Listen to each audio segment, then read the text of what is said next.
আমাদের মূল উদ্দেশ্য দরিদ্র অসহায় মানুষকে আইনি সহায়তা প্রদান করা। সরকারি আইনি সেবা প্রদান আরও বিস্তৃত ও সহজ করার লক্ষ্যে আমরা 2016 সালে জাতীয় আইনগত সহায়তা প্রদান সংস্থার প্রধান কার্যালয়ে টোল ফ্রি জাতীয় হেল্পলাইন 16430 চালু করেছি। এছাড়া লিগ্যাল এইড কার্যক্রমকে জোরদার করতে প্রতিটি লিগ্যাল এইড অফিসে একজন করে জুডিশিয়াল অফিসারকে পূর্ণকালীন লিগ্যাল এইড অফিসার হিসাবে পদায়ন করা হয়েছে।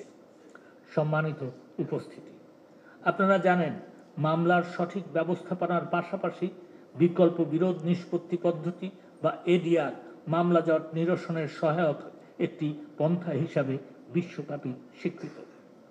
জার্মান সরকারের উন্নয়ন সংস্থা GIZ এর এক সমীক্ষায় দেখা যায় বাংলাদেশের 87% স্থানীয় পর্যায়ে বিরোধ নিষ্পত্তিতে আগ্রহী এবং শতকরা 30% নাগরিক প্রাথমিক দ্বন্দ্বের কারণে প্রতিবেশীর সাথে ছোটখাটো বিরোধ বা মারামারি যা স্থানীয়ভাবেই নিষ্পত্তিযোগ্য। এটি খুবই আশার কথা হলেও আমাদের স্থানীয় পর্যায়ে বিরোধ নিষ্পত্তির হার অতি নগণ্য। এর মূল কারণ সামাজিক পরিবর্তন, সামাজিক উন্নয়ন, মানুষের ব্যস্ততা এবং মধ্যস্থতাকারীদের প্রতি আস্থার অভাব। এমনই অবস্থার প্রেক্ষিতে বিবেচনা করে আমরা 2015 সালে আইনি পরামর্শ ও বিকল্প বিরোধ নিষ্পত্তি বিধিমালা প্রণয়ন করেছি এবং এতে লিগ্যাল এইড অফিসারদেরকে মধ্যস্থতা করার পর্যাপ্ত ক্ষমতা প্রদান করা হয়েছে।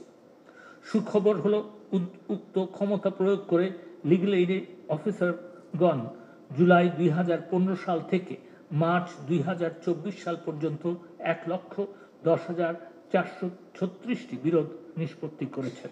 তারা যেহেতু বিচারক এবং আইনি বিধিবিধানের অধীনে মধ্যস্থতা করে থাকেন, তাই লিগ্যাল এইড অফিসগুলো এখন বিকল্প বিরোধ নিষ্পত্তিতে মানুষের আস্থার প্রতীকে পরিণত হয়েছে। এই আস্থা আমাদের ধরে রাখতে হবে, এই আস্থা আমাদের আরো মজবুত করতে হবে।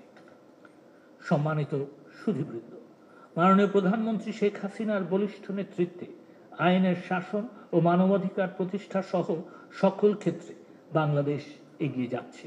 স্বল্পোন্নত দেশ থেকে উন্নয়নশীল দেশে উত্তরণ করেছে। বঙ্গবন্ধু কন্যার নতুন স্বপ্ন 2041 সালের মধ্যে স্মার্ট বাংলাদেশ গড়ে তোলা।